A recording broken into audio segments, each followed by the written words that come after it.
Well, greetings, everyone. We are live for our very first show of 2022. And wow, look who's here, Mr. Valverde himself. I almost looks like, let's see, now that must be maize and gold there because it looks very similar to what I'm wearing if it wasn't for the logo in front. Mike, how are you doing this 2022? Are you muted or have we muted you? Because we cannot seem to hear you.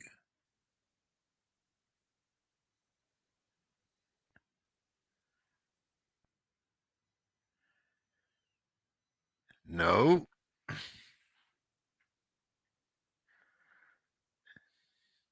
Your lips are moving.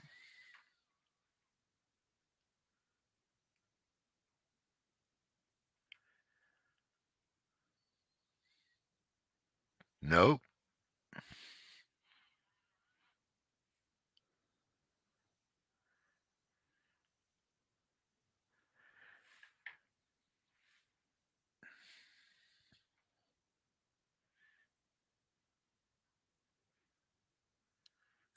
Go out and come back.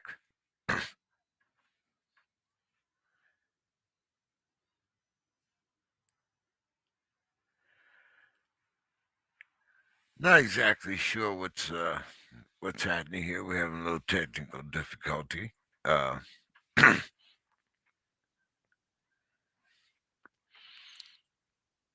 but we will press on. A lot of questions about the future of Jim Harbaugh. Quite a few openings in the NFL. And let's see. I hear Mike again. Let's see if we can get him on this time. Hello. How's that? There you go. That's the winner. Whatever. But for some reason, if I'm on Skype and it's active without quitting Skype, for some reason it overrides everything. So I got to remember to quit Skype and not just close it off, or it'll just not work. Well, I see that as I was saying before, that must be the maize and blue that you're representing there. When you pull back, did that say Michigan on it? Yes, it does. Now, we had a discussion Thursday, of course, about the future of Jim. With all of the openings in the NFL, I'm sure that he's going to be getting a phone call. Yeah. With the money that he left on the table last season and the possibilities of these phone calls,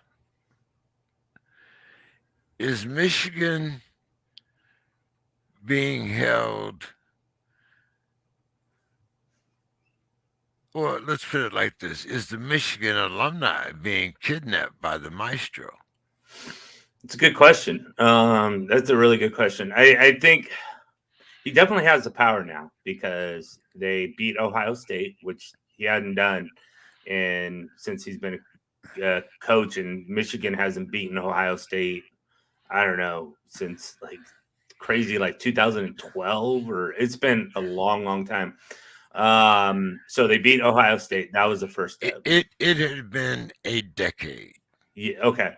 So 2011, and they beat Ohio State. So that was the first step. And then they get into the college football playoffs.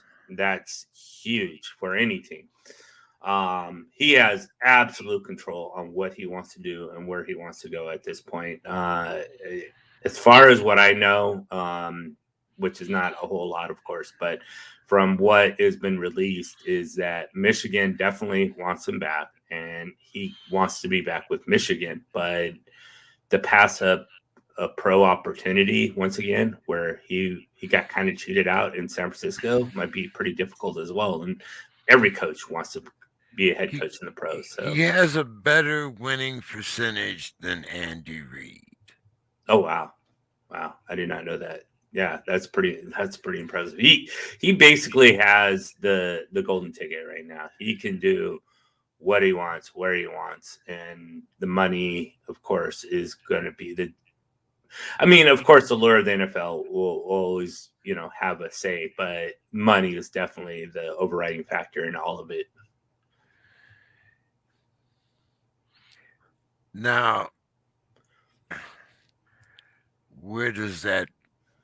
Let's playing devil's advocate. Let's say he goes back to a professional team.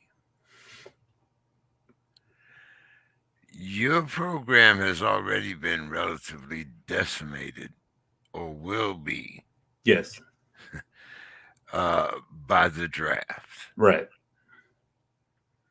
Where do you go without Jim Harbaugh? It's an interesting situation because just not too long ago, in fact, last year, people were saying, "Oh, Jim Harbaugh can't beat Ohio State.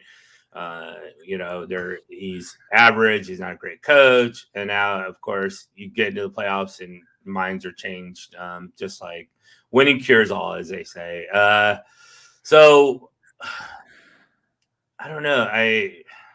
It's just a really tough situation. Because of this new animal called the transfer portal. Yeah. How many guys take advantage of this if there's no Jim back? Yeah, I think that's really key because a lot of people probably attest to the fact that everybody knows Jim Harbaugh. Everybody seems to like Jim Harbaugh. He's a player's coach, and they just went to the playoffs. So if the coach leaves, then that's just a big red flag for people that are in the transfer portal or wanting to say, "Oh, I want to go there." It builds a barrier because it's like, well, I want to play for Coach and Jim Harbaugh. That's why I entered in the transfer portal, because they're winners and I want to be a winner and I want to boost my draft stock and those kind of things. You see, Caleb Williams is a great example of this. Mm-hmm. Yep. Because is he really going to leave Oklahoma? And Oklahoma is, those are deep pockets there. when you talk about boosters, right, and alumni. So he's, in a way, I don't think that he's wants to leave Oklahoma, but between the transfer portal and the NIL, mm-hmm. there's a lot of money on the table that didn't used to be. Which is like I said, what does that do to, that outstanding left tackle that you have at Michigan? What happens to the draft stock of the next Hutchinson? Right. Does he decide that maybe he wants to go play for Lincoln Riley out here on the West Coast? Yeah. Yeah. I mean, the NIL definitely opens up a lot of opportunities. You're not going to see high profile athletes going to, schools that aren't predominant, and that really regulates a lot of schools out of the equation, just because if I go to Michigan over Eastern Southern Methodist, then I'm going to be on TV. I'm going to get my name out there. And if I can get my name out there and people recognize me, I don't know if Aiden Hutchinson would be even recognized if he was playing for Southern Methodist. You know what I'm saying? So people like that, the defensive linemen and players that aren't, high profile quarterbacks, running backs, wide receivers, they have to really break through an extra barrier just to be a commonplace name. And that's the only way you're going to get any money from the NIL, is for people to know who you are. Because I'm not going to pay $5 if I don't know who this dude is. I'm going to go pay my whatever dollars to the quarterback, even if I don't even know who the quarterback is. That's where my money's going to go. If I don't know the quarterback or the defensive lineman, I'm going to go to the quarterback.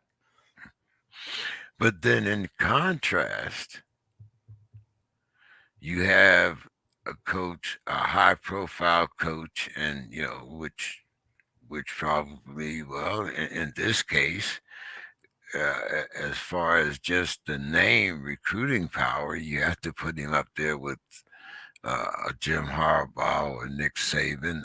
When you talk about Deion Sanders and Yes. the ability that he practically stole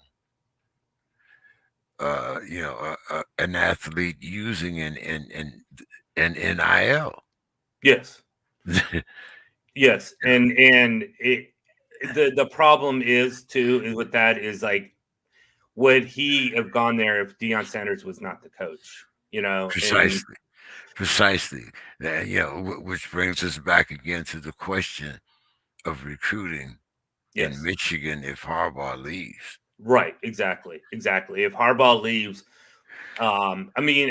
so I've been a Michigan fan since Bo Schembechler, and that recruiting process was really difficult after he left. And then as soon as Jim Harbaugh steps in, I got excited again, because that name alone brings in recruits or at least interest. People, you get a letter from Jim Harbaugh, you're going to be like, okay, I'm interested. You might not go there, but you're going to attract more people. And by attracting more people, your better off opportunity of farming these players is risen, just because you're going to get that attraction. Yeah. So it seems to be very, difficult times as far as if you're a alumni or if you're a fan, like you say, since the Bo Schembechler days, you know, uh, there's no guarantees, but you like you say, you want to be back, but there's almost generational money to be made here. Mm-hmm. you know, Everyone uses that, to take care of my family and future generations, and that's not to say that the Harbaugh family is broke. you know, I mean, they're not going to be on food stamps within the No. next generation. But, No. But when you speak of multi-millions of dollars now, I mean, there is no salary cap for college coaches. No.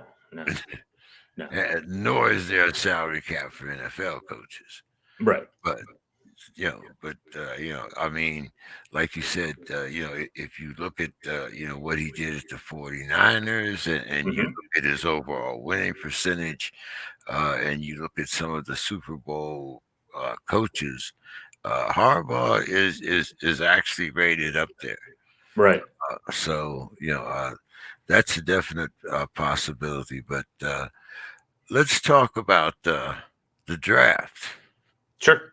And we spoke, of course, of Hutchinson. Mm-hmm. And now,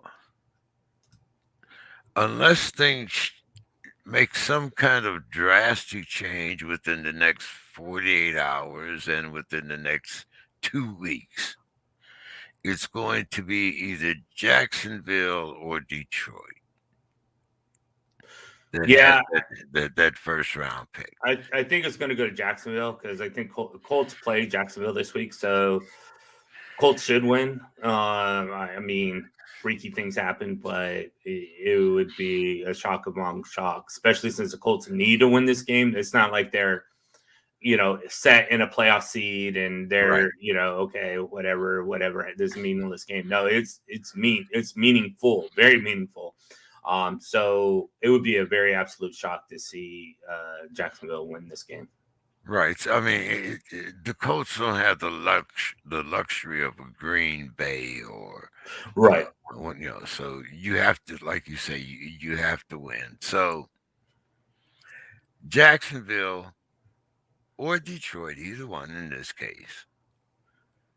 I'm looking at two candidates because Jacksonville is not going after a quarterback. Not saying No. that this is a quarterback rich Yeah, it's not. draft. It's not, right, for sure. But your number one and your number two, to me, has to be either Hutchinson or Thibodeau. Yes. Agreed. Jacksonville, you're on the clock. Who do you take? Oh, well, it's a good thing I'm not Jackson. Well, maybe not. Who knows how these players are going to pan out? But being a Michigan fan, it's really difficult to not say Aiden Hutchinson. But just looking over the boards at this point, without the combine and all those contributor factors and scouts getting together and talking about it and all this kind of stuff, I think Thibodeau right now is the front runner. So I would go Thibodeau over Aiden Hutchinson. Now, would you say that for either team? And are you basing that on how his weakness was exposed by Georgia? Yeah, that was pretty upsetting. I mean, yeah, it's tough. I'd like to see more and see anytime you see these kind of situations, it definitely makes you take a step back and reevaluate. But he's shown enough, in my opinion, to, unless he completely falls apart in the next couple months, he runs a slow 40. He doesn't look good in individual drills where they're just like, oh my God, this guy's not who we think he is. But until that's proven, I one game doesn't tell me much, especially when you have such a huge sample size of dominance.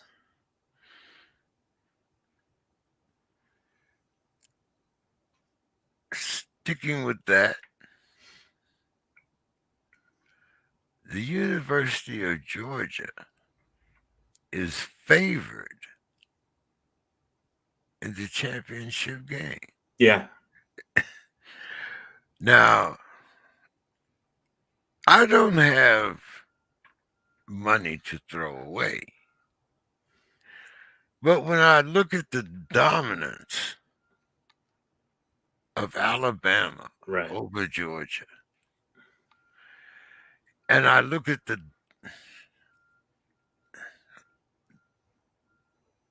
the overall play of Alabama, mm-hmm. and I look at the overall play of Georgia, Now, one thing that we always give Vegas credit for is that they have the edge in the house. Now, I cannot see at this point where just the overwhelming smart money being on Alabama would not shift the odds. But so far, it hasn't seemed to, and this is Saturday. Yeah. What is your thoughts on that? And how do you, as a fan, come to that perception? Unless you're a fan of the University of Georgia or Georgia Sure. alumni. Right. Absolutely. I think a lot has to do with the fact of how dominant Georgia was last week over Michigan. I don't even know what that was. I think if they played again, it would be a different story. I'm not saying that Michigan would win by any means, but I don't think they would just get blown out like they did. I mean, it was just like they were a pee-wee team, and Georgia was Georgia. It was just not their day. And I think a lot has to do with that. But I do agree too. Alabama just, I mean, how are you going to deny Nick Saban, right? And things like that. And the team, they've been there, they've done it, they've won it. And yeah, I don't know. I mean, obviously, as you said, the Vegas has their reasons, and their formulas and all those kind of things state what it states. But I disagree too. I think that this either Alabama wins or it's going to be one of those where it's down to the wire and Georgia pulls it out in the last minute or something to that effect. But to say that Georgia's a clear winner here, I disagree with. Well, when you go down the skill positions, let's start at quarterback. You have to give the edge to Alabama. Yes. When it Yes. when it comes to skilled wide receivers, you have to give the edge to Alabama. Correct. Even though Pickens is pretty good. But yeah, it's still Alabama. When it comes to overall defense, even though I think during the season we all talked about, even on this show, the dominance of the Georgia defense. Yes. But that Yes. but that defense didn't show up when it came time for them to play Alabama. Right. No, Alabama just tore through them just like Georgia tore through Michigan. It was, yeah. So I'm just trying to find a point here where I can say, okay, I can hang my hat on Georgia, you know, uh, but you know, I mean, I think um, I think you definitely, as you mentioned, the defense, but then you're like, okay, well, that's a good point. But then what the heck happened, in the game, in the conference final game? That didn't happen at all. So yeah, it's one of those situations where I can't find it either why and that would that be. was before the Heisman Trophy. I mean, yeah, now you got the kids going to, Heisman Trophy confident. I mean, that's already like, play, lights out against your defense, and now his confidence is further boosted. Yeah, yeah, absolutely. Yeah, I mean, and now and they also, um, it's it's one of those situations where a lot of these players are also going, looking at being the spotlight to boost their draft stock as well. Um, I know well, it was actually because of the way that we came in, but my original intentions were to talk about the two icons of our game that passed away, and that being Dan Reeves, which I think we should talk about first, Sure. especially if you're from the Bo Schembechler era. You also have to be from the Dan Reeves era. Yes. And yeah, and one of my favorite coaches, definitely. A lot of his story, even as a player, played in the Ice Bowl, threw a touchdown in that game, and just his complete coaching pedigree with the Broncos and going to Super Bowls, and unfortunately he wasn't successful. But it, and then just everywhere he went, he was a winner. So he might not have. I don't know if he won. I don't think he did, unless he was assistant coach. But I don't think he ever won a Super Bowl. But he has that prestige, and whenever someone talks about Dan Reeves, it's that he almost that feeling that he has or that he did just because he was such a great coach. And of course, uh, the coach whose name will live on forever, whether it's in the uh, PlayStation Yeah. era, uh, but the man that made a lot of us start taking video games serious as far as football, Coach John Madden. Yeah. You know, I don't know, under today's conditions of being politically correct, whether he would be able to take that job. Yeah, right. Yeah, he Yeah, definitely said what was yeah, on his mind. That's for yeah, sure. yeah, but some of the, they sent Tom a, a letter about the tablet. I mean, could you imagine, some assistant running down and telling John, "Well, you can't throw that," or you can't say that on the sidelines. You know, I Yeah, I mean, don't think that would work too yeah, well. I mean, John was a very large person. Yes. Yes, You know, I think he was like what 6'5", 6'4", 6'6", something like that. and he was a successful lineman in football. I mean, it wasn't like he was a player that got hurt and became a coach. Right. You know, and you could tell that in his demeanor. You know, John. I don't care who the teams were that were playing. If it was John and Pat, Oh yeah. you watched the game. Oh It yeah. it didn't matter.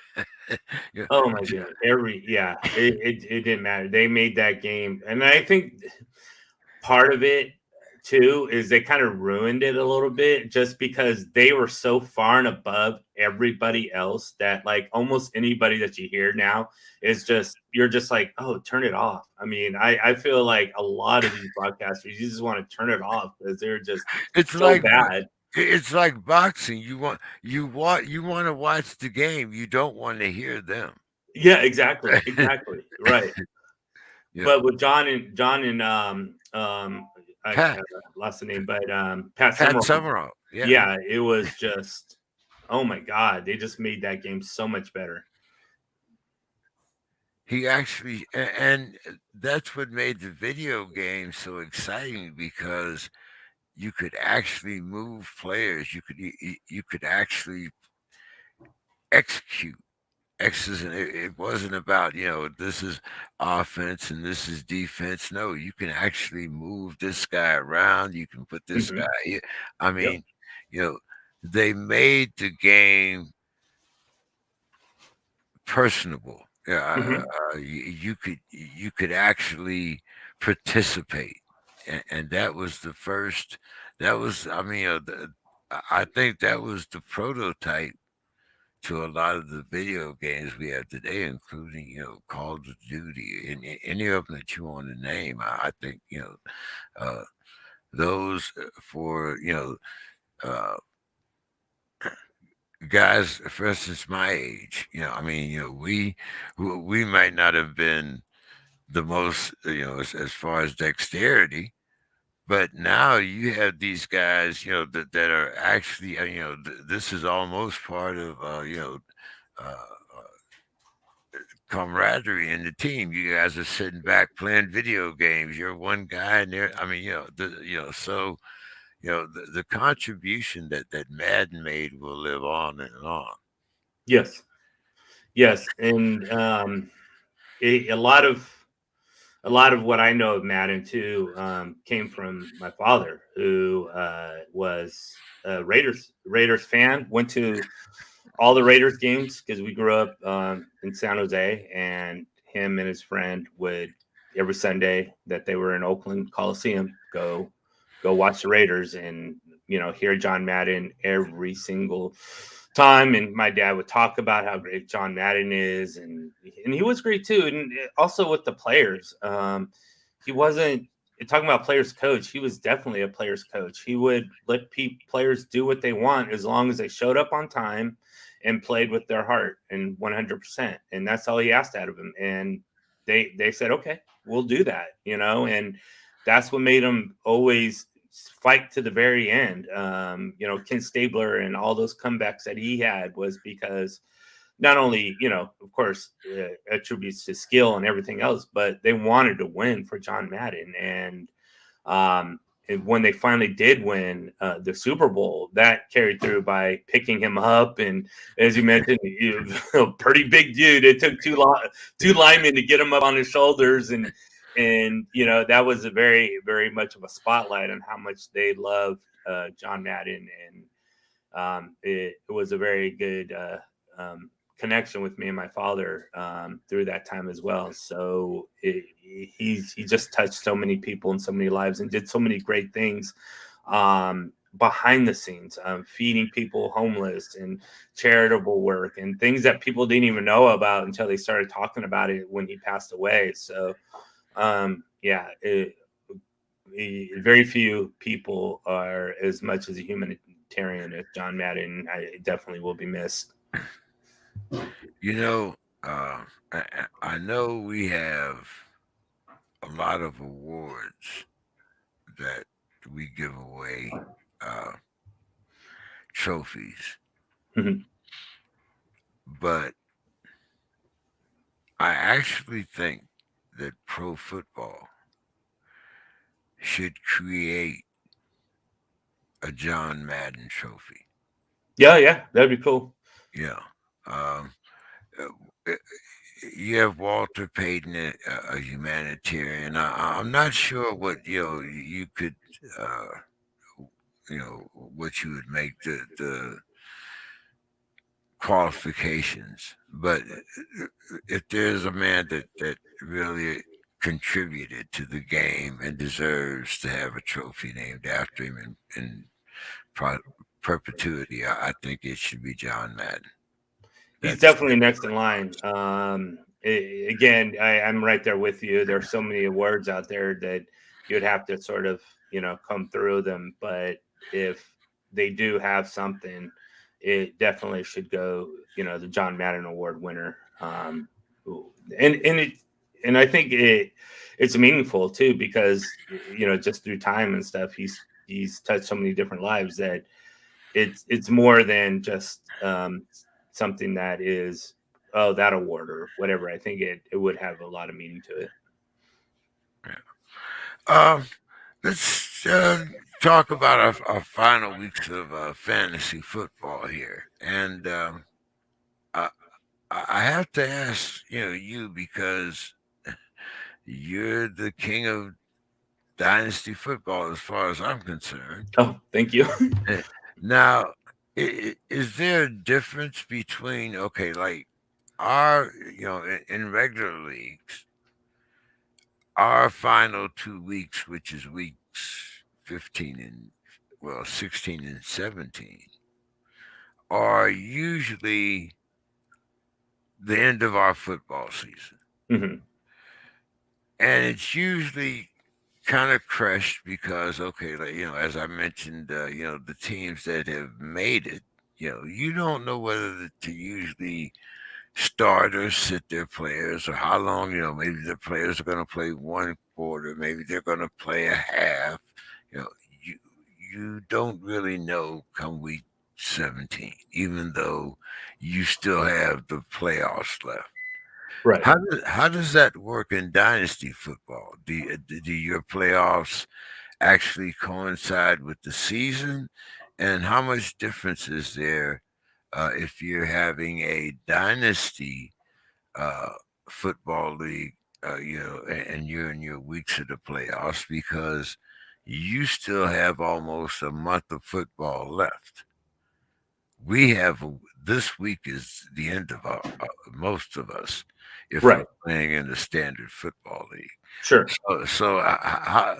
What is the difference there in the way you set up as a dynasty manager as opposed to a standard league manager?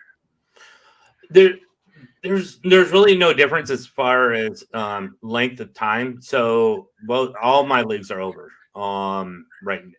So we don't even have I don't have a week 18 matchup. So as far as that goes, that's the same. So week 17 now or week 18 or whatever. I always get confused on what the last week is. But I think week 17 now is the last week for all of us. So that's the same. As far as going into the season, because as you mentioned, redraft, it's over. Your players, all the players go back into the pool, and you'll draft next year, whenever that may be, and you'll have the players that are in the pool to choose from. Where dynasty is the same. I have the players don't go back in the pool unless you decide that, hey, I don't want you, get out of here, you're done. But for the most part, your main core roster stays the same. So what tends to happen is it goes dormant for a little while because everybody's just done. They ran the course, they ran the laps, they did the thing, and either you came out a winner or you didn't. So it'll go dormant for about a couple months, and then once the draft starts really heating up, and players start looking like where they're going to end up, or those kind of things, and the draft is pretty much immediate. It's sort of like probably like February 25th, 23rd, because I think the draft is March 1st, if I'm correct, or April 1st. I can't remember. But anyways, once around the draft, then you'll see a lot more trades starting to pop up. I'll trade you my first round for this player, or blah blah blah. And the closer it gets, the more and more activity starts bubbling. So from now until March or so, it's dormant. But once that starts hitting, then it gets to be pretty active. Okay. Very interesting. Okay. We've heard, hasn't happened yet, but we've heard that Derrick Henry is going to be available for the playoffs. Yeah. Surprise, surprise. It's not okay now. So we know that since he is IR for this week, that's not going to have any bearing on the game. Right. But as a fan, or as as a fan, what do you think? Because that's your division, if I'm It sucks. as you say, you're playing a very meaningful game this week. So Derrick Henry back, and I'm not uh, I've never been a Tannehill fan, but the way that the Titans have been playing these last few weeks without him, and coming back with that confidence. What do you think? Yeah, they're going to be. I mean, they've really fallen off a lot, but they also keep winning for some strange reason. This team is pretty good, and then not only that, but So they do have the AFC South wrapped up.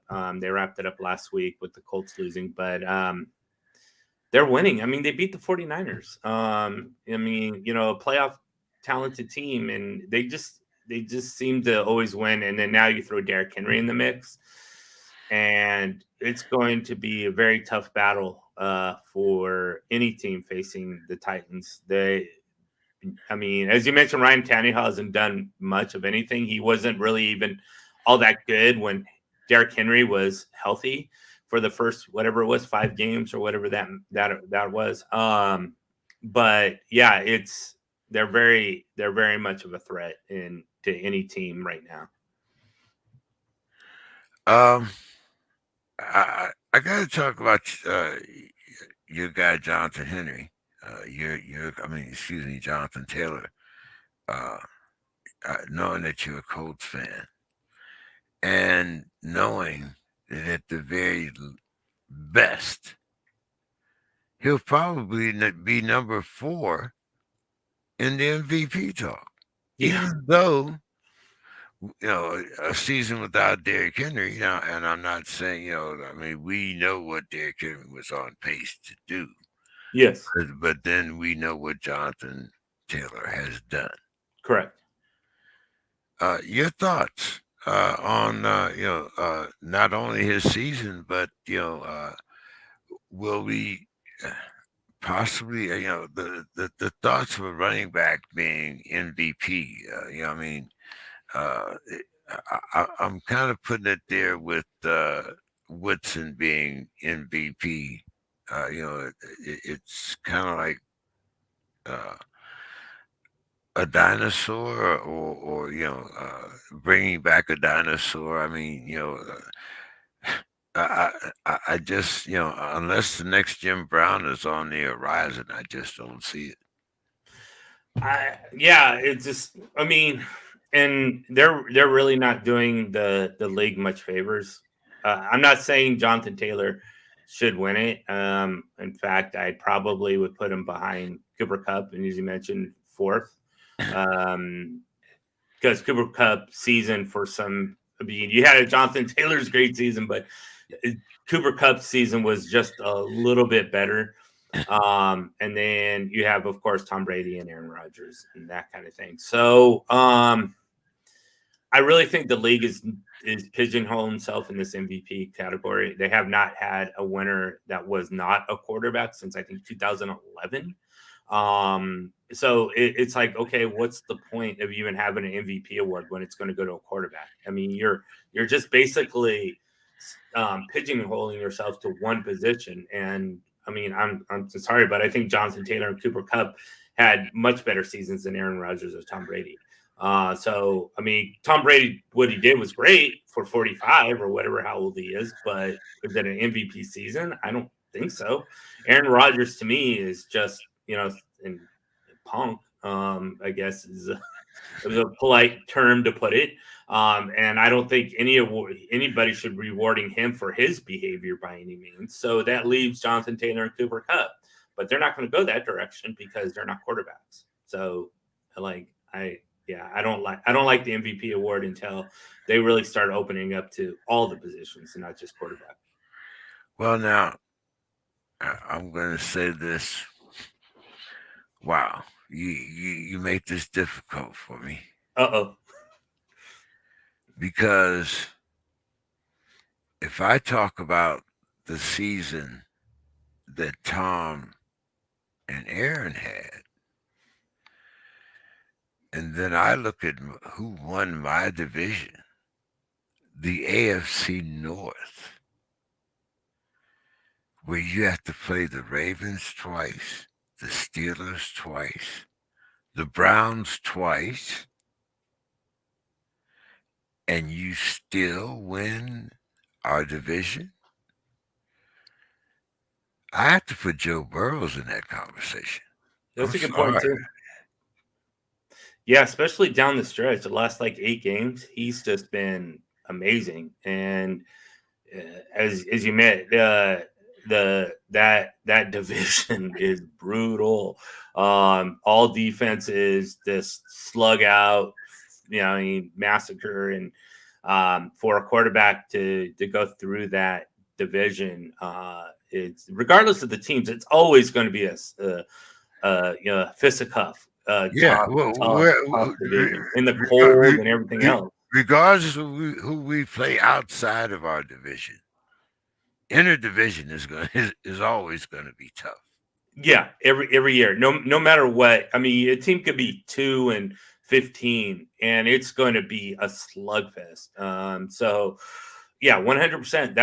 That's someone that no one's really even talking about right now. That should be definitely entered in the conversation, just because. And I mean, I think he wins the comeback player of the year because his knee just got blown out of out of the body basically. And to come back and do what he did, I think he'll win comeback of the year. But his name should be definitely floating around for MVP as well. Should teams, drop Jimmy G? That's a tough question. Who are they playing this? They're playing the Rams, right? They're playing the Rams. Just like you're in for this game is meaningful for the 49ers. Correct. And Trey Lance is starting.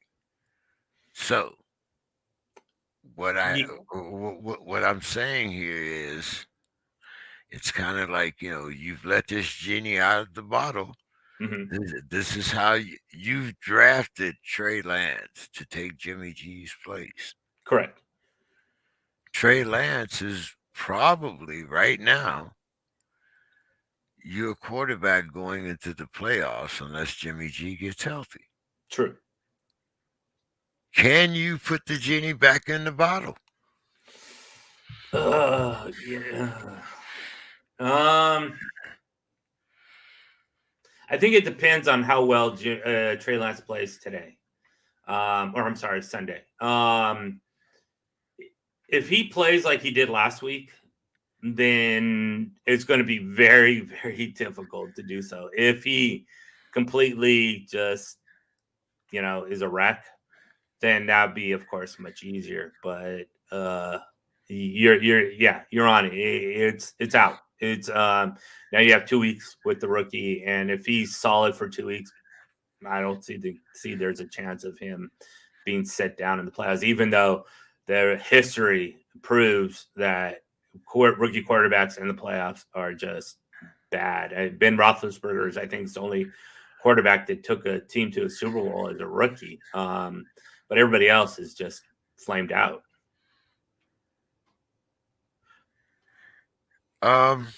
Last week, now it's surprising because most of us know that Aaron Rodgers isn't going to play a whole game, and most of the starters aren't going to play a whole game. But if you look at your waiver wire, you have a lot of quarterbacks whose teams depend upon whether or not they make the playoffs. I was looking this morning. I saw the quarterback for New England.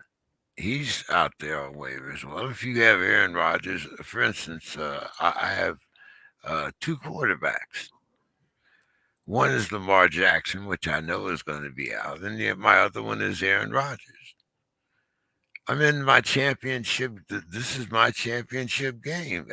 Am I going to start Aaron Rodgers knowing that he's only going to play probably a half, or am I going to pick up New England's quarterback who I know is going to play the whole game? Right. Yeah, and that sort of like Mac Jones isn't going to do much more than what Aaron Jones probably could do in a half.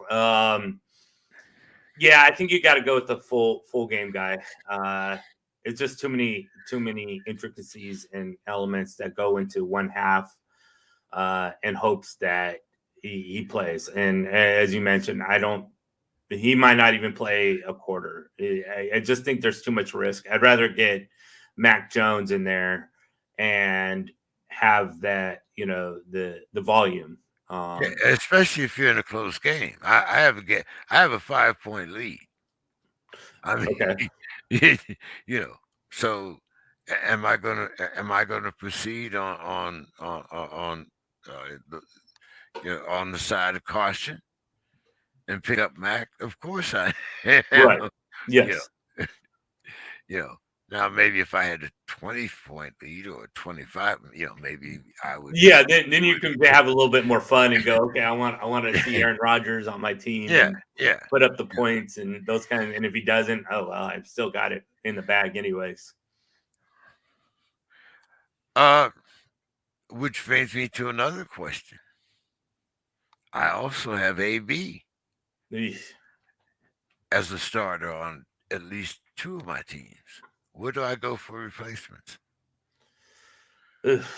Yeah. Well, he's not going to play, so. You think? I mean, he's even cleared waivers already, and no teams picked him up. Wow, that was fast. Yeah, I think almost what I would probably do, especially with the waiver wires, and since the waiver wire is as thin as get, is look at the matchups and see what is the best matchup for the guy that you think is going to get the most volume for that matchup, and then just do it that way.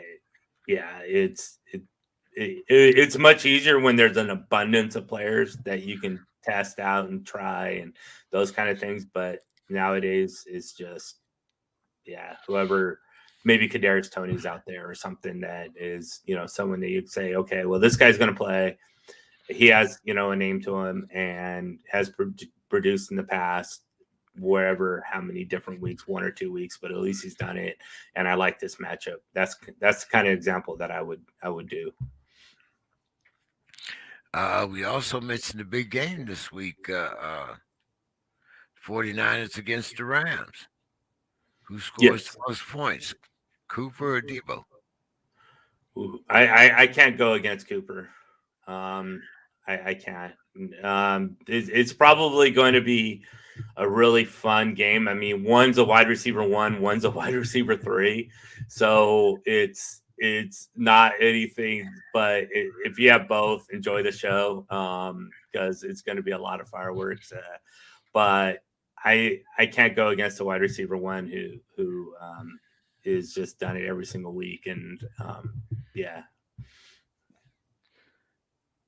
Ravens versus the Steelers. Tyrell or Big Ben?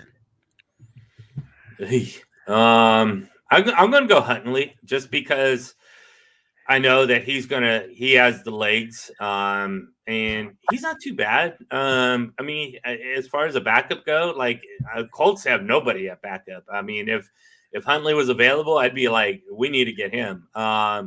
So he's a solid, really solid backup, and we'll probably throw at least 1 or 2 touchdowns, and he's going to run for like 50, 60 yards. So I'd definitely go Huntley.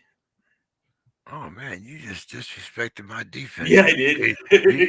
You're bulletin board material. I should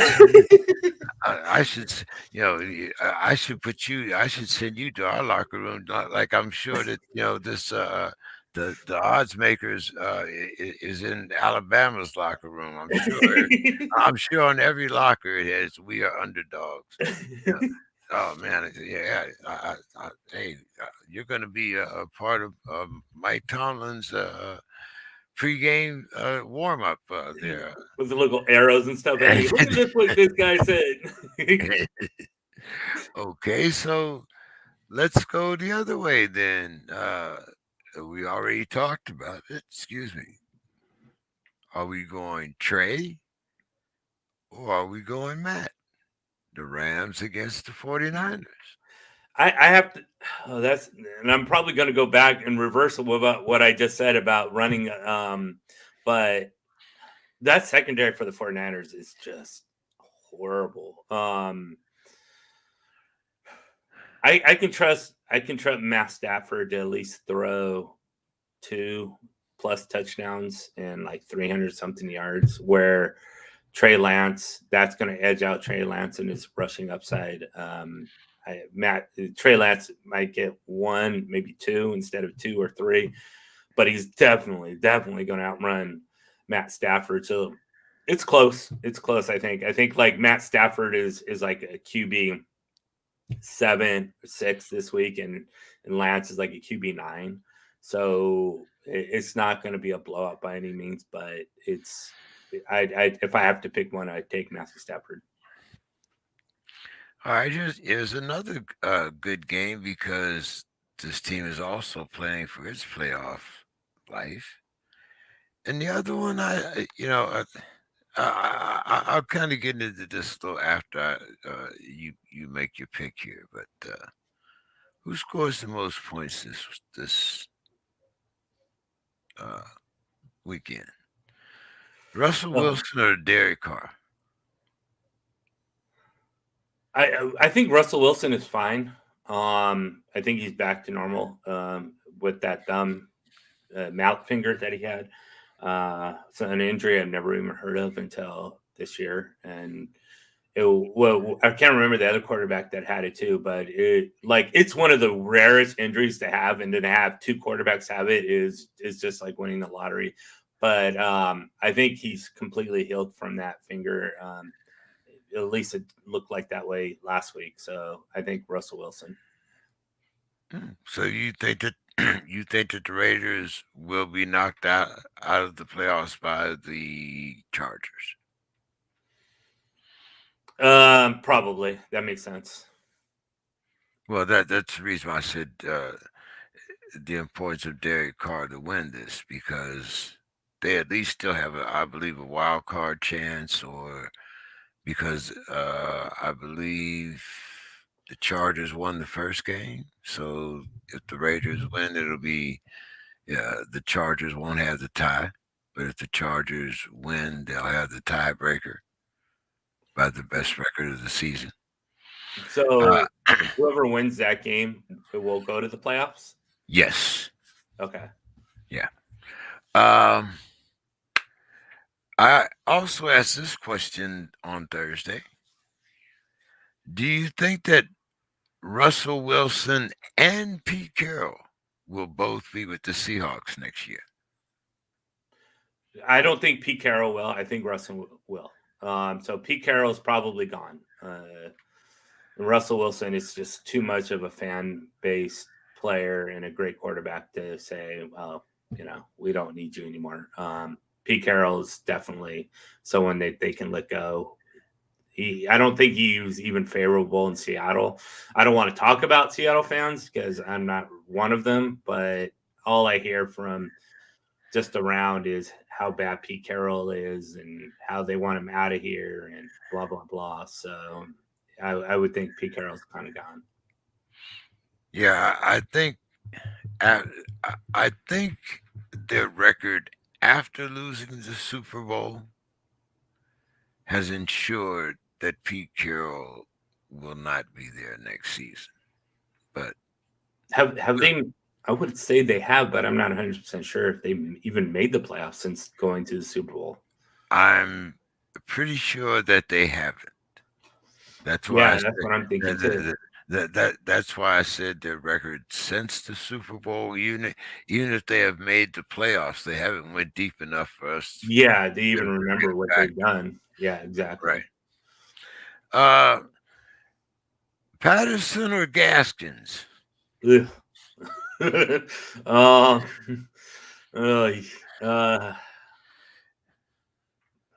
guess I gotta go Patterson just because Gaskin is falling off. I mean, I don't even Philip Lindsay's getting more volume, and then everybody else they just spread that way too thin. And at least Patterson only has to battle at least Mike Davis, but Patterson last 5 games has just tanked. So I think I'll go with Patterson on this one. We're obviously talking about if you're really like I am in a couple of leagues here, having to choose RB2. Yes, or flex. Yeah. Well, I don't even know if I put him in a flex because in a flex I can put a wide receiver that I could be more dependable. which brings me to my next duo: Waddle or Landry. Waddle. If I was going to see, if I was going to use a flex, you know, I would rather use these two in a flex than to use Patterson. Yes, And, I agree. And yeah, for sure. Waddle is like the younger, fresher, better Jarvis Landry. and it does seem that he has a quarterback that's willing to give him a chance Yes. to go and get it if he has to. Yes. I don't know who's playing for Baker Mayfield this week, but yeah, I trust Tua much more to get the ball to Jalen Waddle than I do the backup for the Browns. Well, let's make our predictions here because we have some games that will be starting pretty soon here, I believe. Let's see. I'm not sure the starting times. I think out here in I think on it's the, 1. yeah, I was going to say on the West Coast we have a 1 o'clock starting time here. Let's see, 1:30 as a matter of 1:30. fact. Yeah, and that first game is going to be Kansas City at Denver. Um, it's still an intersectional game, and Kansas City is no longer number one. No, they're not. They fell off. They had a really difficult stretch where they lost like 3 or 4 or 5 games or something to that effect. But since 4 out of 5. 5, yeah. And 4 out of 5. then they went on a massive win streak where they couldn't lose for anything. And then they lost to what could be the best team in the NFL, the Cincinnati Bengals, in a close one. So yeah, right now I agree. And I think, well, I shouldn't speak for you, but what I'm taking from you is Bengals are the best in the AFC. You think? I do. Yeah. And like I said, that's very hard for me to swallow. But Sure, I agree. hey, that combination, Burrows to Chase, Mhm. and I immediately took Chase in every fantasy league I could. Yeah, for sure. He's just that. I mean, they're former teammates, Right. and I mean, I'm not saying that like I was this great like intuitive person here, but I'm just saying if you didn't know, I mean, this was a combination to me that was destined, like you say, from college on. Mhm. I mean, almost. I have to do my research here, but I think that their connection is since Pee Wee football. Oh, really? I'm pretty sure. You might be right. I think I've heard something to that It effect. yeah, I mean, it goes back further than college. Uh, I'm pretty sure it goes back further than college. You might be right. Because now you remember you have all of these different camps that the kids are able to go to Sure. and I mean just we've seen it in basketball. I mean if you really want to know how close knit sports are, this is a fraternity. Oh yeah. Yeah, you all you have to do is just look at the as Bill always points out to us. If you look at the ownership in most of the sports leagues, these things are. I mean, you talk about nepotism running rampant. I mean, you know, the sports is where it's encouraged.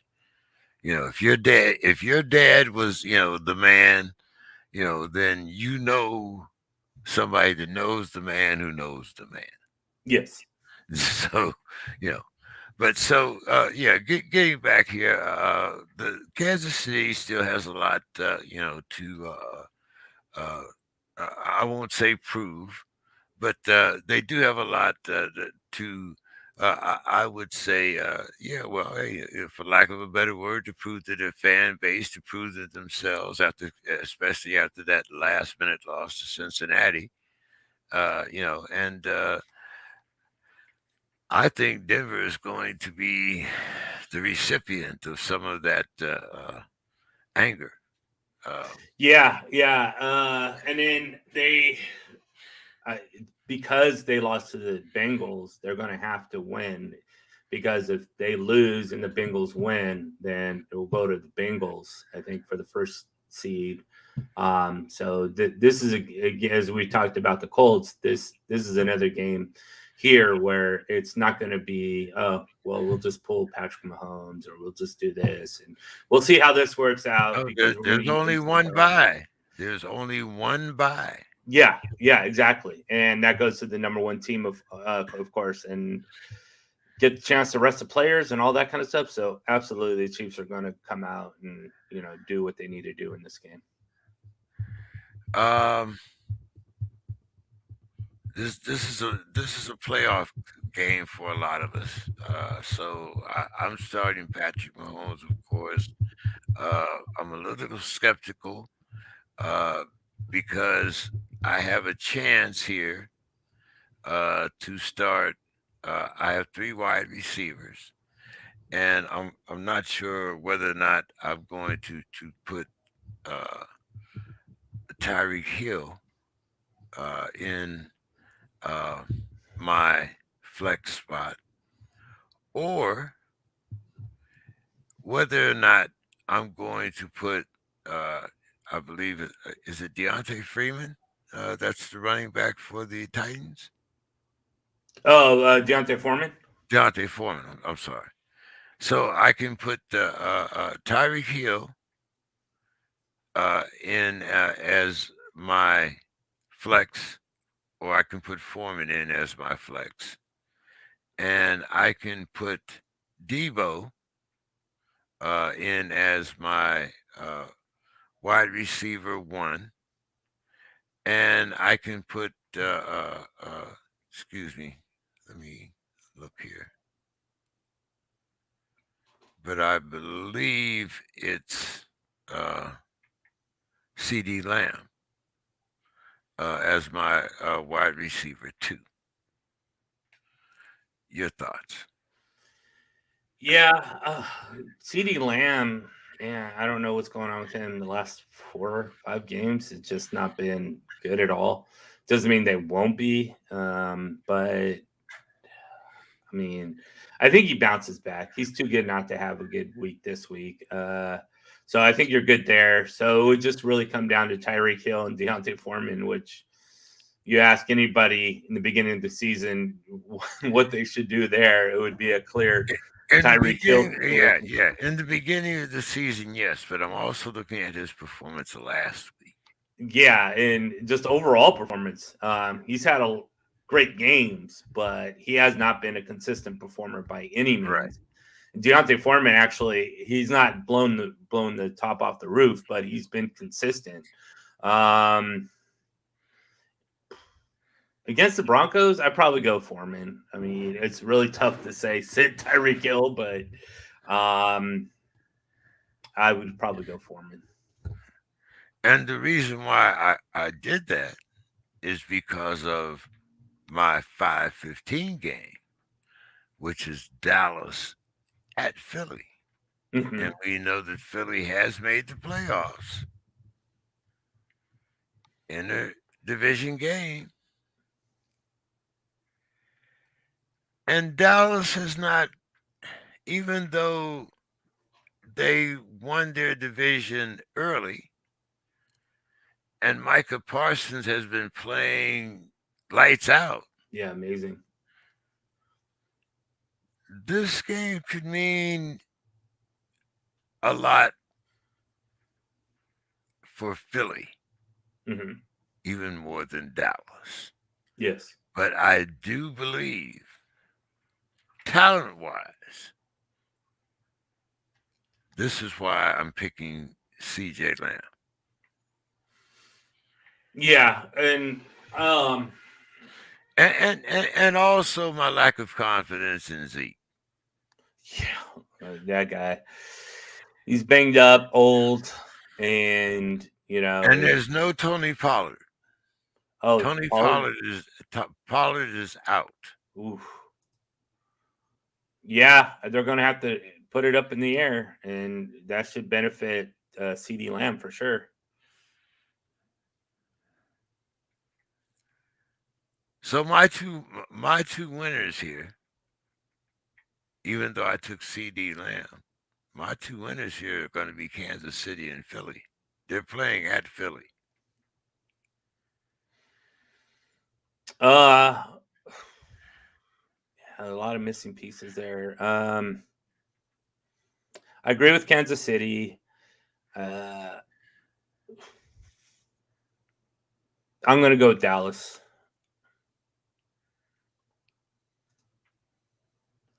You went safe. I went gunslinger here. And another reason is because I have a team where Jalen Hurts is also my quarterback. So yeah. I mean that whenever you have those situations, you're definitely like, okay, come on, win. That means he's probably going to be doing some good things out there. Okay. Cleveland at Cincinnati. Now this is also a question that I ask, just like I asked you about Russell Wilson in Seattle. What is the future of Baker and the Clowns? For Baker Mayfield, maybe one more year. I as far as the future, if I'm going to extend myself outwardly, I think he's a backup quarterback somewhere in the league in 2 years, 3 years at most. Yeah, he's not a starting quarterback. Well, without an extension, I believe he'll be a free agent next year. Yeah, I think he'll be a bridge quarterback somewhere next year where he'll start. But I think that's his path. It's going to be a bridge, and then because of the influx of rookie quarterbacks year after year and that kind of thing, it's going to push him farther and farther down the totem pole. That's why I give him like 3 years at most, because pretty soon you run out of options, and he'll have an option next year. He'll go somewhere next year. Maybe we'll see. We'll see what the Browns do. But they'll either give him 1 year or he'll be gone. But either case, in a couple of years, he's a backup. Let's see. Cincinnati can play their starters all game if necessary, but they have won the AFC North. But as you say, that number one seed is still out there. So I'm taking Cincinnati regardless. The Clowns or the Bungles. I mean, you know, potato. But I do. I knowing football, I'm picking Cincinnati. Yeah, me too. I agree with you. The Browns, I don't even know what Monday Night Football was with these guys. I don't know what that was. That was disastrous. And then when you're playing the Bengals, who I think definitely. I mean, I don't have any like persuade of Bengals being the best team in football because they very well could be. They're at least in top 3. If you don't think they're number one, I mean, not you personally, but people out there that don't think that they're the number one team, they're definitely a top 3 team. So they should smash the Browns. This is going to probably get ugly. Speaking of ugly, or not, because here's a game where, like I said, I'm not sure how long certain people are going to be playing. Right. And Green Bay against Detroit. Now, we all know that, okay, Detroit will be playing its heart out. And if you have Detroit, I have Swift. Of course, Swift hasn't looked, I mean, he hasn't looked like himself, but, in the last few weeks of the season, he still looks better than a lot of the options that are out there. But as I said, I have a league where I have Aaron Rodgers and Lamar Jackson. And I know that Lamar is not going to start, but do I know Right. that Aaron is going to play more than a half? Exactly. Because how long is this game? How long is this game going to be a game? Do Right. I start Devontae Adams? Do I start? How long is Jones going to be playing? If I'm in a championship game, these are things that I need to know. Do I Yeah. pick up alternatives? As far as the score is concerned, you have to look at Green Bay. But if you're in a fantasy league, what do you do with this game? Pray. Yeah. Um, I don't. I would have more faith in the running backs than I do the quarterback. So if they're going to cut it short, it's going to be the quarterback position. I think the running backs, Aaron Jones, AJ Dillon, if you're going to play him or whatever, will have Devontae Adams. They'll go a little bit longer, so that'll be probably beneficial. But Is this a game where you showcase Dylan? oh yeah, I think so. I definitely think so. They definitely are going to want to not only because he's the more fresher back, but because he's the bigger back and can take more of the pounding and those kind of things. So I think he will definitely get more of the volume, sort of like maybe 17-10 kind of thing, split. So yeah, Dylan will definitely probably be that guy. I think you just avoid it all, to be honest with you. I don't want to take any chances with any of these guys, no matter how good they are. Unless, like you said, you're in the driver's seat and you're pretty okay with what the outcome's going to be, but it's not going to be good unless they just absolutely tear it up the first half. Chicago at Minnesota. Andy Dalton is your starter, I believe. Yes. And so I think Kirk Cousins is back again, or back, I believe. This is another game that neither team are going to really want to care about playing. But I think you could start your starters, Dalvin Cook, Justin Jefferson. They're all probably play a full game. And I think I'll take the Vikings in this matchup as well. Yeah. Washington football team at the Giants. By the way, I think the Washington football team is supposed to officially announce their team name on February 2nd. Supposedly, now I don't know how true it is, but it got leaked out, and it's the Commanders. Now I don't know how true that is. I found it on. Came across it on social media, so take it for what that's worth. But well, that is one of the names that were in the finalists, were the Commanders. So yeah, I think. Yeah, again, I don't know, but that's what they're saying. The leak name is the Commanders. The logo though that they leaked out to looked funky as hell. So that kind of also made me want to question that situation too, because they had like almost like how the Steelers, they have like 3 different separate objects in they're all the steel sign, but they're all like different colors. It's sort of like that. It's all segmented. So you have like the W for Washington, and then like the commander symbol and something else, and it's just like 4 different symbols on the helmet. And I'm like, I don't know. That looks way too messy. But whatever. We'll see what happens. I have to look that up. I have to look that up. Yeah, it looks funky. As far as this game, Jesus, I don't know. Washington's probably the better team. And I guess you would start your normal guys, whoever that would be, Saquon Barkley, Antonio Gibson. That's it, really. I don't think you can start Terry McLaurin because he's been trash.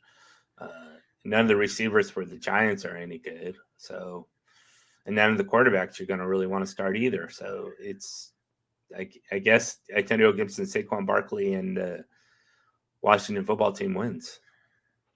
Yeah. I don't know. I think you have to start Heineke. Heineke in a 2 QB league, yes, but Heineke in a 1, nah. He's really dive bombed the last 7 weeks, 8 weeks. He's really been not good. Okay. All right. But like I said, I'm sure there's somebody out there that's looking for a quarterback that's going to complete a game. Yeah, And no, that's a good point. That is a good point. That's not something I put into consideration. So yes, that's a really good point. Plus, the matchup, the Giants have gotten pretty better defense wise, defense backfield. But as far as a lot of players not playing and that kind of thing, yeah, that you do bring up a good point. now, which also brings us to your game of the week, which I see. Uh, I don't see a lot of. I don't see any of your starters actually sitting. No, I think of course Taylor's a start. I think uh, Wentz is a start, and but I'm not really sure about your wide receivers. What is the fantasy value of your wide receivers this week? not good. Just because everything is spread out and then how much is Wentz going to actually throw the ball is another question that is up in the air. And then they have Paris Campbell coming back this week. I don't know how much he's going to play, but he is active. So that's another player in the mix of things. So the only sure really guy that I would say is Jonathan Taylor. For both teams. I don't. There's not really anybody in Jacksonville that I'm going to be excited about starting. Yeah, Colts it's spread around too much, and Jonathan Taylor should get a ton of carries this week. I think he's going to be they're just going to feed him one ball after another ball after another ball. Yeah, and I see no reason not to. I mean, that would be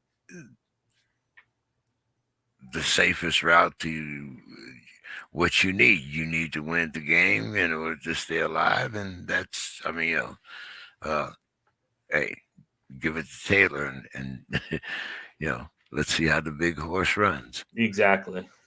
Um, the Steelers and the Ravens. No Lamar Jackson, of course.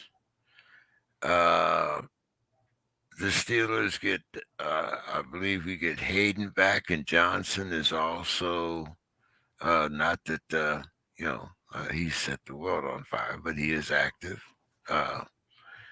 and it's a game that the Steelers need in order to keep their playoff hopes alive. When I asked you earlier, you disrespected my defense, of course. Uh, but even though uh, Big Ben only threw 423 yards, I believe it was last week, one touchdown and one interception. Um, I don't know if the Ravens haven't given up on this season. That's number one. True. And number two, it's a game that even though we'll probably be one and done, it keeps Steelers hopes alive. It keeps the fan basic. It keeps us. It keeps the chum in the water. I'll put it like Yes. Sure. Yeah. so. In spite of the fact that I've criticized Big Ben all season, and I don't want to see him back next season, and of course I'm wearing this beautiful Steelers hoodie here. Uh, I'm going with my Steelers. I agree. I think Steelers win this game. Najee Harris is going to be a big factor in this contest, and that should keep Ben Roethlisberger from throwing too much or throwing up, anyways. Yeah, I like them in this contest. Like as you mentioned, they need to win, and that goes a long way. Do you know exactly what they need to do outside of winning to make the playoffs? I think it's a Raiders loss, a Cleveland loss, and someone else has to lose too. But we kind of have our own destiny because we need a Cleveland loss, which we got last week, and we need a win over the Ravens, which we hopefully should get this week. And then I think we need a loss uh, by someone because we that still means that the AFC North has to get two uh, because the Bengals are going to win the championship. So we have to get a wild card. Uh, They didn't play the Colts this year, so no, no. As a matter of fact, I'm not sure whether it's. I don't think it's the Colts, but I can't say. Uh, let's see here. is it the Colts or is it a loss by New England? Steelers clinch with a win, a Colts loss, and the Chargers Raiders doesn't. That's not too bad. So if the Colts lose and the Chargers and Raiders don't end up in a tie, they make the playoffs. So basically, you're just hoping that the Colts lose. Yeah. Okay. That doesn't seem likely, but hey, we'll go with that. Anyway, but first of all, we have to win. That's the first thing. Yeah, you got to get the win. There's no doubt about that. Okay. Now, let's see. And that would be the 10 o'clock game on CBS. Along with your game, I believe it's the 10 o'clock game 10 o'clock on CBS as well. Yeah. Yep. Okay. And the Titans at Houston. Yeah, I think Titans just blow them away. This is not even going to be close. Deontay Foreman, as we talked about, Texans, Brandon Cooks, and pretty much that's it.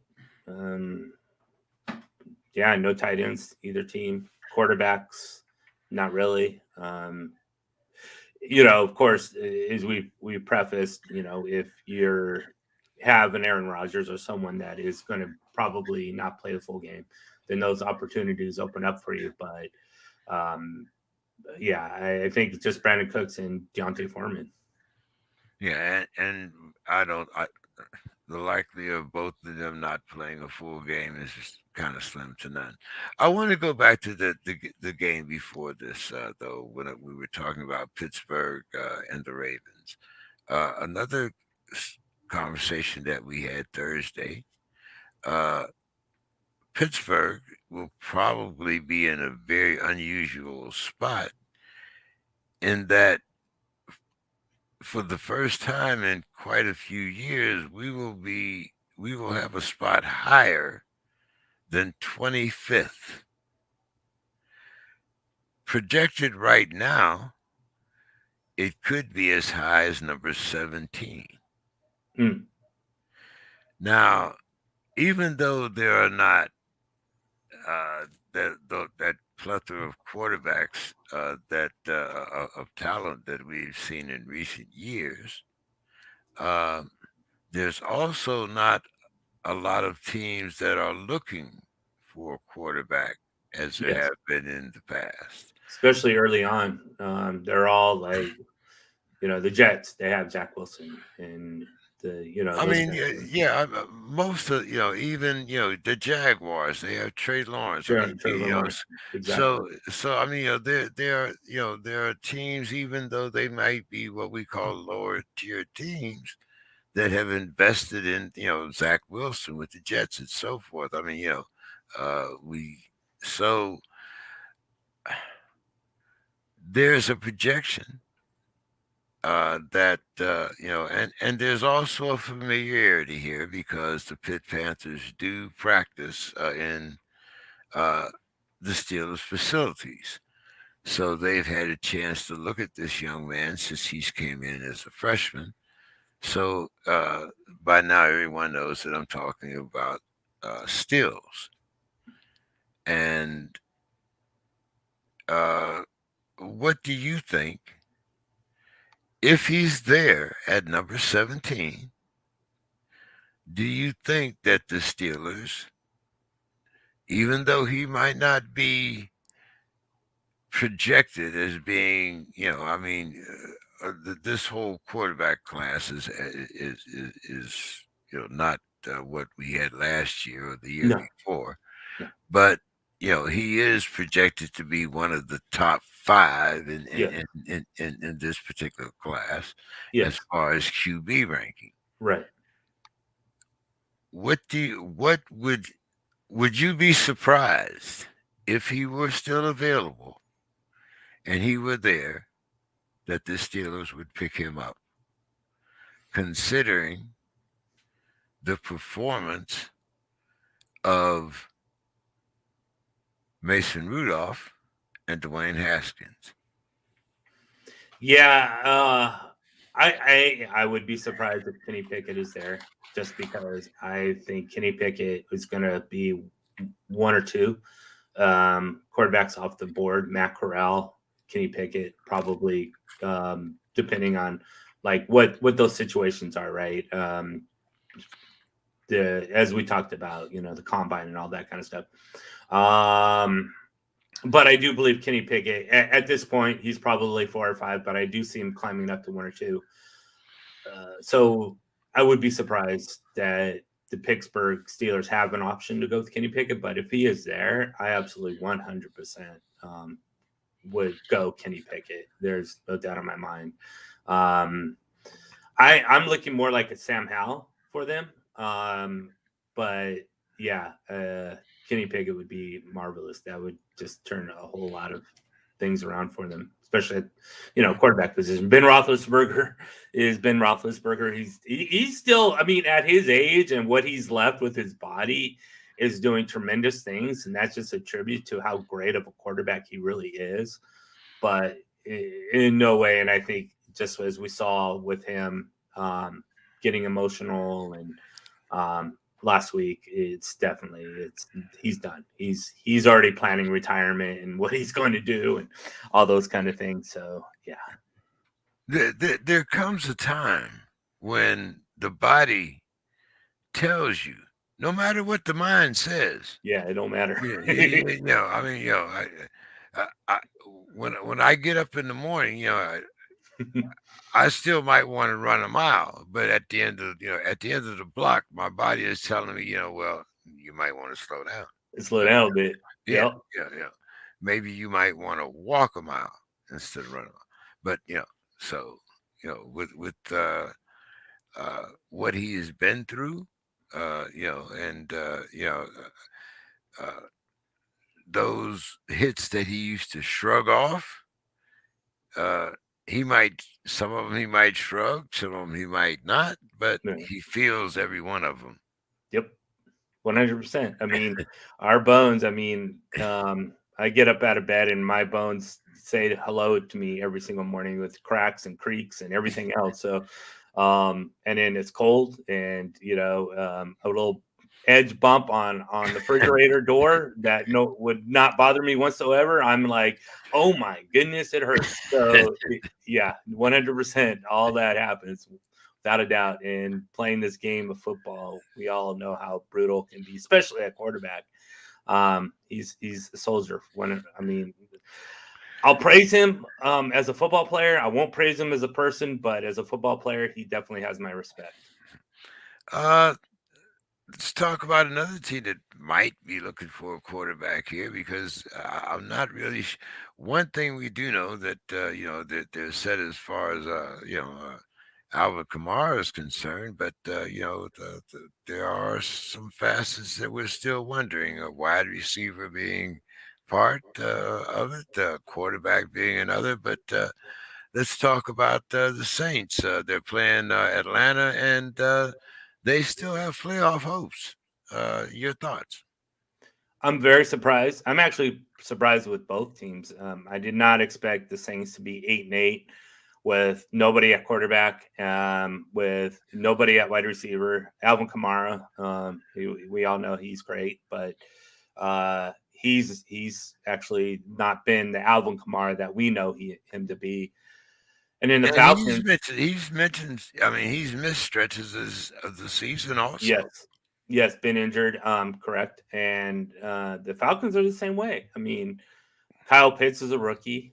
That's their best player. Calvin Ridley is doing what he needs to do as a person, and that's perfectly okay. But Russell Gage is your best wide receiver on the team. What? Mike Davis is your best running back on the team. So both of these teams at or near 500 is something that I would not have thought of. I would think both of these teams would be fighting for, top two, or as far as bottom two, I should say, not top two, but bottom two in the league. So who you going with? Oh, good question. I am going to go Saints here. And who has the better performance, Tyson Hill or Matty Ice? I think Hill, just because of his running ability, and Matt Ryan hasn't really been shown much to put up. I don't think he's had 3 touchdowns this year. I could be wrong, but I can count on Taysom Hill either matching Matt Ryan's touchdown output or bettering it, but definitely with the legs, it's the winning equation there. The Jets at Buffalo. Buffalo definitely should win this. This shouldn't even be close. You go Singletary, Diggs, Allen, all the Buffalo Bills that you can probably put out there. The Jets, nobody. Elijah Moore's hurt, and the rookie, I can't think of his name, the rookie running back, he shares too much to be counted on. So the Bills should. I'm looking at it right now, and they're favored by 16 points. So that might be not enough points for this game. Bills are going to talking about resting players. They might rest players just because they're going to be so far ahead. Yes, that was another. I have Josh Allen starting in a few of my leagues because I had to sit Aaron Rodgers. Yes, but at the end of the season, this was another. Is Josh Allen going to play long enough to give me enough points? Or do I mean, I can get 12 from a guy that I could probably pull out of off the waiver wire. But do I get that 18 to 20, 25 points that I need out of Josh Allen? Right. And if they're up big, like at the end of the third quarter, like 17 points, 20 points. If they're up big, then I've probably already gotten the points that I need. True. So it doesn't matter. Yeah. So either way, I think you're going to be okay. Just because, as you mentioned, as long as they all just don't go to Devin Singletary, which I sincerely doubt. But even if they go all go to Devin Singletary, that means that Josh Allen's throwing the ball to him. So it doesn't. So it still equates to pretty much the same point. Yeah. I think you'll definitely. Yeah. If I'm looking at Josh Allen and Aaron Rodgers, I'm definitely going Josh Allen. There's no doubt about it. It's just, do you go with someone that like Josh Allen, of course, or do you go someone that you could play 4 quarters now? I still think Josh Allen is the guy, just because even though this game could be a blowout, I'm not football, especially when you're playing in the division, within the division, you can't always count on that. So I think he plays long enough to make it worth your while. Yeah, that's what I'm hoping for. Like I said, even if it's a blowout, then I'm hoping that he, occurs enough points that if he sets out the fourth quarter, then that's Right. fine. Sure. Uh, but another game that could be close, and you could see. I mean, there's a lot on the line, so I'm not looking for anybody to pull their starters.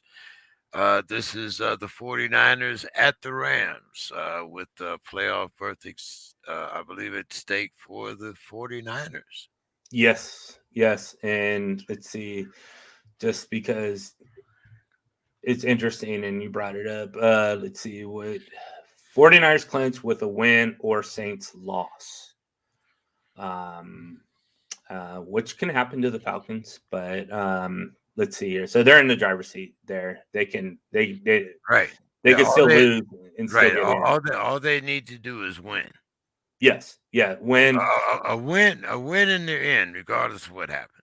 right. They're in control, but even if they do lose, if Saints, what was it? If Saints don't, if Yeah. Saints win, The Saints win. If the they're Saints still in. win, they still have to beat L.A. I know. I think if the Saints win, then they're in anyway. Right. No. Yes. Yeah. No. Saints. If Saints lose, they're in anyways. Oh, if the Saints lose, then they're Yes, in. Okay. they're in regardless. Okay. But So they will know. Oh, that no, they're playing at the same time, so they'll be scoreboard watching. But yeah, as far Trey Lance, Matthew Stafford, Cooper Kupp, Debo Samuel, maybe even Brandon Ayuk in that. Van Jefferson, because 49ers defense sucks so bad. But yeah, I like. I like the 49ers and an upset in this game. Okay. All right. New England at Miami. Now, even though I believe, this game might also have playoff implications if Buffalo wins. What happens to New England? Let's see, New England. So it looks like if Buffalo wins, the Patriots are out. But just to give a more clear definition, this is how the Patriots get in: they win, and Bills lose, and Titans lose, and the Chiefs lose. So they are in a bad situation. Yeah, They're even a worse situation than your Steelers. right. Yeah. So, let's uh, look at this here. I still like New England, even though they're playing at Miami, and Miami has won what 7 of their last 8. I believe so. Yeah. 1, 2, 3, 4, 5, 6, 7. Yes, correct. 7 of their last 8. Their last loss came last week to the Titans. Yeah. So, and also, New England needs a Titan loss. That's part of their equation, I believe. Exactly. Yes, correct. Your thoughts here? Uh, I still like New England, but I don't have a lot of faith in anyone in this game on the New England side of the ball, as far as being consistent, because they don't depend upon one star. But I do like Waddle in this matchup, and Waddle is the only one that I really picked to start on either team. Your thoughts? Yeah, I agree. Unless Damian Harris or uh, the other running back, I can't think of you don't need Bolden. I mean, you don't even know what. No, Bolden. No. I had him last week. Oh goodness, he Yeah, didn't do much for you. no, he didn't do anything at all. That's what I'm saying. You don't have any consistency. No, you're right. There is no consistency Yeah, whatsoever unless one running back is the main ball carrier between Damian Harris and Ramondre Stevenson. right. And I think both of them are healthy, so both are going to nullify each other. So yeah, the whole team it's not good here. And as far as Miami's considered, you're right. It's outside of Waddle, there's really and only Waddle in a PPR league is anything you can really count on. So Waddle's the only guy here, and I agree also with you that the Patriots win. Seattle at Arizona. I'm a little apprehensive about the inconsistency of Kyler. Yes. And also the Arizona wide receivers. I mean, at this particular point, I believe. I mean, it seems to be Kirk or bust. So I would have to. I mean, I'm kind of in that situation with and I, considering. I mean, even though they've both been targeted, there's no real consistency this season for either Metcalf or Lockett. Lockett, and I haven't really seen the consistency that tells me that Russell Wilson should be my starter. So uh, maybe Christian Kirk. Uh, if I want to go for consistency, if I want to go for suspense, of course, I go with the usual suspects. But this is another team, another game where it's all based upon individual performance. There's no consistency where I can say this is the guy that I will take for this particular game, this particular position. Yeah, unfortunately, it's as you mentioned, Kyler Murray's been inconsistent. Top 9 is about as what he's going, which is top 12 quarterback is not bad, but not what you want out of Kyler Murray. Russell Wilson, outside of last week, and I don't know if that's a sign that he's fully healthy or if he just did great. But before all that, it's been not good, and that's really hampered DK Metcalf because DK Metcalf as a receiver isn't all that good. He really matches well with Russell Wilson, and that duo is what makes the players great. Sort of like Karl Malone and John Stockton together. Either Right. one of them apart would probably weren't going to be all that great, but together they made each other great, and that's sort of what Russell Wilson and DK Metcalf.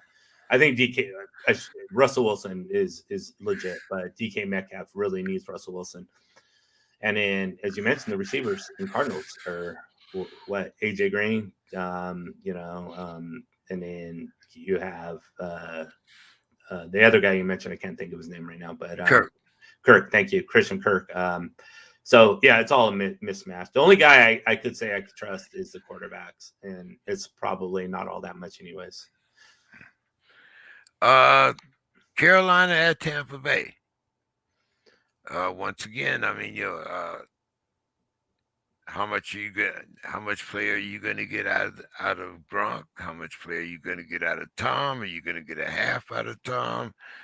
This game should be a relatively easy blowout for Tampa Bay, but Tampa has struggled these last couple of weeks. Yeah, Tom Brady struggled kind of sort of too in the last few weeks. They barely eked out a win against the Jets. They handled Carolina pretty well, and then they lost to the Saints. They didn't even score a point against the Saints, which actually killed my fantasy team. And so Panthers aren't too bad defensive wise, and again, Buccaneers they have it wrapped up, right?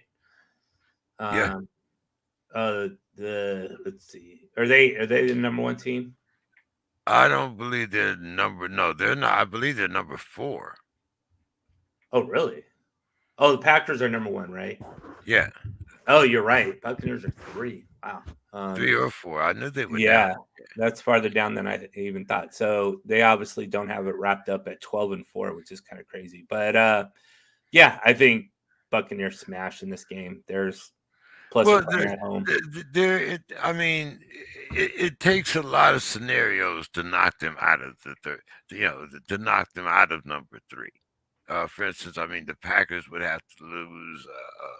I believe the 49ers over the Rams. I mean, there's so many things that would have to happen in order for them to lose that number 3 spot. Yeah. That seem, you know, but no, I mean, they're not number 1, so they're definitely not getting a bye, and which means that the Buccaneers are going to have to play at least one extra game than they did last year. Yep. And yeah, because of that, I think it will be interesting to see who their second wide receiver is out of all this. I mean, Mike Evans. Not only that, last year they went into the playoffs with everyone healthy. Yep. Not so much this year. Nope. Leonard Fournette's gone. Chris Godwin is gone. Rob Gronkowski is beat up and old, and and then they don't even have no more AB. No AB. It's down to Cyril Grayson and Mike Evans. Good luck. Even though Mike Evans is what I believe, Frank, is he as high as number 4? As far as wide receivers, yeah. Let's see here. I could tell you in a second. He's probably definitely up there. Wide receivers, regular season, Mike Evans is 12th. Okay. He dropped out of the top 10. I thought he was up there, but I mean, even he is like you said. It's down to him and Evans, I believe you said. So, Grayson. So once again, unless someone steps up, and then you don't get that many snaps with the number 1 quarterback when you're the number 6 wide receiver on your team. Yeah, right. Exactly. There's not much practice that you're getting with the number 1 team when you're on the sidelines working out with the defensive team and stuff like that. Right. So Tampa Bay wins, but I'm not second round and done, maybe. Yeah, I think it's a matchup too, but I wouldn't. I don't even know if they get through the first round, depending on who they play. Right? Well, they get through the first round, but if they do, that means we have another Brady Rodgers matchup.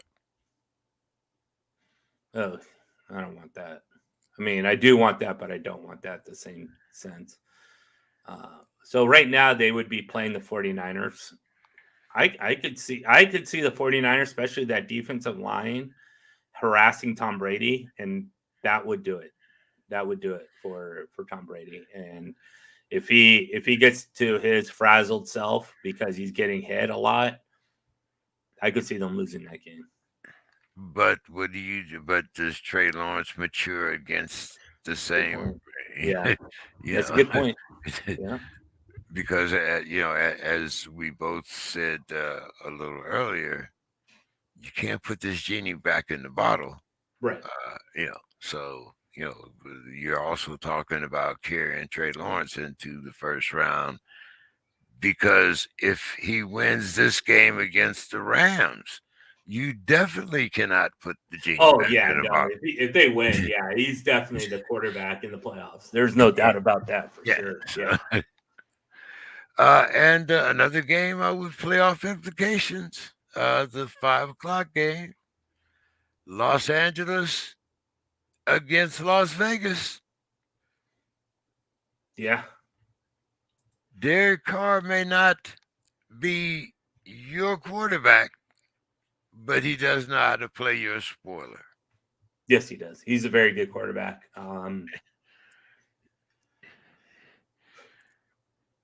And let's see, what do they need? They win to win, or they can tie in the Colts loss, or have the Colts and Steelers lose. So their options are pretty good. They can't lose though. They can't lose. No, they have to win. Win or tie. Yeah. Right. So, are we taking? And the Chargers are pretty beat up on both sides of the ball. I haven't heard whether or not Waller is starting. Right now, he's still listed as Q. Until we have, I still haven't seen him listed as anything other than questionable. We don't. Have you seen anything about whether or not Waller is starting for the Raiders? No, I haven't. I can look at Roto Underworld. Let's see. I don't know if he does. As of 10:00 this morning, he was still listed as questionable. That's questionable. Okay. But if you're listed as questionable in a game that has that has playoff implications, it means that you're playing. To me. Yeah. Yeah. It even if it's for nothing more than the what do you call it? When you know that you're not going to be effective, but you said a decoy. Oh, a decoy, right? Yeah. Because you have to be aware of his presence on the field. Yeah, I think what they might do, one or two things, is that he'll suit up, just because they want that. Even if he doesn't play, just to know that he could play means that the defensive coordinators are going to have to plan for him. And even if he's not good enough or not well enough to play and he just stands on the sideline, that's making the defensive coordinator forcing them to do things that they wouldn't necessarily have to do if he wasn't going to play. So he will definitely be announced as a player. Now, whether he plays or not, that's something we don't know yet. Well, as you mentioned, Gronk, one of the contentions last week, of course, was AB wasn't targeted enough because Tom was trying to force the ball into Gronk. Well, so like you say, just the presence also dictates a certain coverage. So I do have Waller.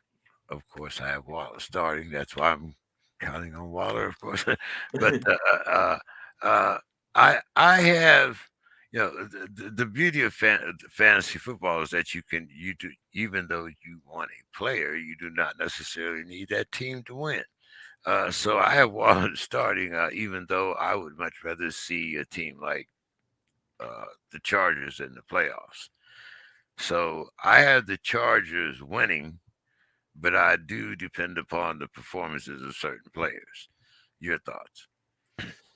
Yeah, I think the Chargers also win this game, even though they're playing in Las Vegas. I think it'll be an exciting game. I'm kind of hoping for that situation where if the Colts since I'm saying I hope the Colts lose, I could say I hope the Steelers lose, and then they both just sit there and they kneel down the ball for 45 minutes, and none of them ends up in a tie, and they both go. Chargers and Raiders go in the playoffs. That would be kind of a fun thing for it to happen, but that's more fantasy. Talk about fantasy football. That's definitely fantasy football. Yeah, I agree. I think Chargers win. Hey, man, glad I could drag you off the couch one last Saturday. Let's sit back and watch a little football. And why don't you give me your final thoughts for today? And hey, man, I don't know.